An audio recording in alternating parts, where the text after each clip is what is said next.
स्वागत है दोस्तों आपका अपना चैनल नाजुक एजुकेशन में। आज हम आप लोग के लिए लेकर आ गए हैं क्लास 10th के हिंदी के चैप्टर नंबर 1 से कुछ क्वेश्चन आंसर जो आपके एग्ज़ाम के लिए काफ़ी इम्पोर्टेंट है। आप एग्ज़ाम देने की अगर तैयारी करते होंगे तो आप इस क्वेश्चन आंसर के ज़रूर देखें, क्योंकि आपके एग्ज़ाम के लिए काफ़ी महत्वपूर्ण है।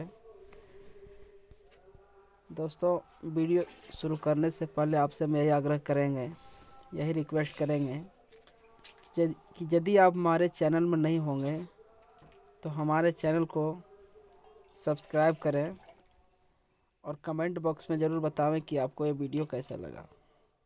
ठीक है दोस्तों, चलिए पहला क्वेश्चन देखते हैं। पहला क्वेश्चन है कि गोपियों के द्वारा उद्धव को भाग्यवान कहने में क्या व्यंग्य निहित है। ये क्वेश्चन जो है दोस्तों हिंदी से चैप्टर नंबर 1 से, ठीक है। तो क्या कहता है आंसर में, देखिए। गोपियाँ उद्धव को भाग्यवान कहते हुए व्यंग्य कसती है कि श्री कृष्ण के सानिध्य में रहते हुए भी वे श्री कृष्ण के प्रेम से सर्वदा मुक्त रहे। क्या कहता है कि गोपियाँ जो थे, ठीक है, उद्धव के भाग्यवान कहते हुए इसलिए वो व्यंग्य कसती है कि श्री कृष्ण के सानिध्य में रहते हुए भी वे श्री कृष्ण के प्रेम से सर्वथा मुक्त रहा था, ठीक है। और वे कैसे श्री कृष्ण के स्नेह व प्रेम के बंधन में अभी तक नहीं बंधे हैं, समझ जाइए। और श्री कृष्ण के प्रति कैसे उनके हृदय में अनुराग उत्पन्न नहीं हुआ, अर्थात श्री कृष्ण के साथ कोई व्यक्ति एक क्षण भी व्यतीत कर ले तो वह कृष्णमय हो जाता है। क्या कहता है कि यदि कृष्ण भगवान के साथ में एक क्षण भी कोई अगर बिता ले तो क्या हो जाता है, वो कृष्णमय हो जाता है, यानी उनका भक्त बन जाता है, ठीक है।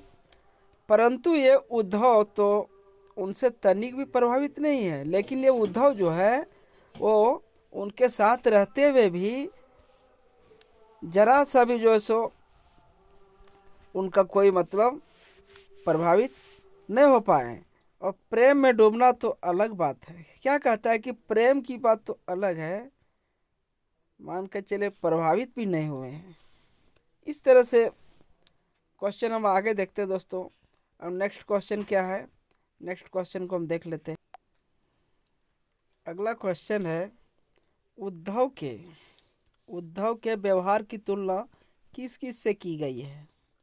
अब उद्धव के व्यवहार की तुलना किस किस से की गई है हम आपको पॉइंट बाय पॉइंट बताएंगे, ठीक है।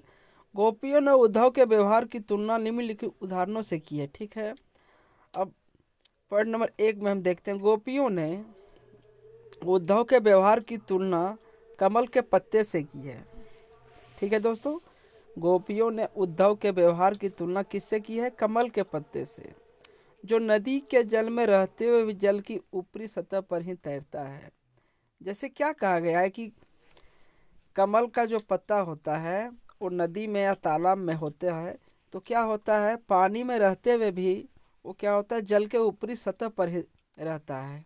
जैसे कहना है कि उद्धव कृष्ण भगवान के साथ में रहते हुए भी उनसे प्रभावित नहीं हुआ, तो इसीलिए गोपियों ने उद्धव के व्यवहार की तुलना कमल के पत्ते से की है कि जिस तरह कमल नदी में तालाब में रहने के बावजूद भी जल की ऊपरी सतह पर तैरते रहता है, उसी तरह उद्धव भी कृष्ण के साथ में रहने के बावजूद भी वे उनसे प्रभावित नहीं हुए, अर्थात जल का प्रभाव उस पर नहीं पड़ता है, ठीक है। जल का प्रभाव भी कमल के पत्ते पर नहीं पड़ता है। श्री कृष्ण का सानिध्य पाकर भी वह श्री कृष्ण के प्रभावित से मुक्त है, समझ जाइए। श्री कृष्ण का सब कुछ एक साथ रहते हुए भी वो उनके प्रभाव से मुक्त है।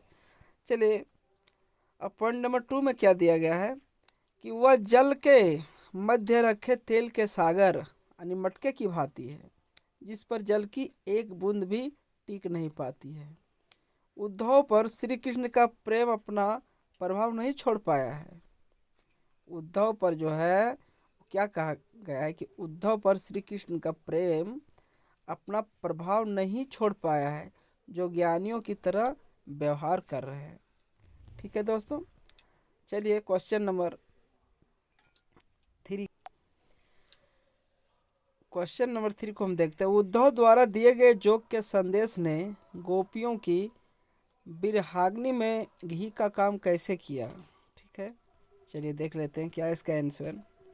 इसका आंसर दिया गया है कि गोपियाँ इसी दिन के इंतजार में अपने जीवन की एक एक घड़ी को काट रही है कि श्री कृष्ण हमसे मिलने का वादा करके गए हैं। कृष्ण सारी गोपियाँ जो थी, ठीक है, वो उससे श्री कृष्ण ने मिलने का वादा किया था। ठीक है, और वो इंतज़ार कर रही है। सारी गोपियाँ श्री कृष्ण का इंतज़ार कर रही है कि कृष्ण हमसे वादा करके गए हैं कि वे हमसे मिलेंगे। वे इसी इंतजार में बैठी है कि श्री कृष्ण उसके विरह को समझेंगे, उनके प्रेम को समझेंगे और उनके अतृप्त मन को अपने दर्शन से तृप्त करेंगे। परंतु यहाँ सब उल्टा होता है। श्री कृष्ण तो द्वारका जाकर उन्हें भूल ही गए।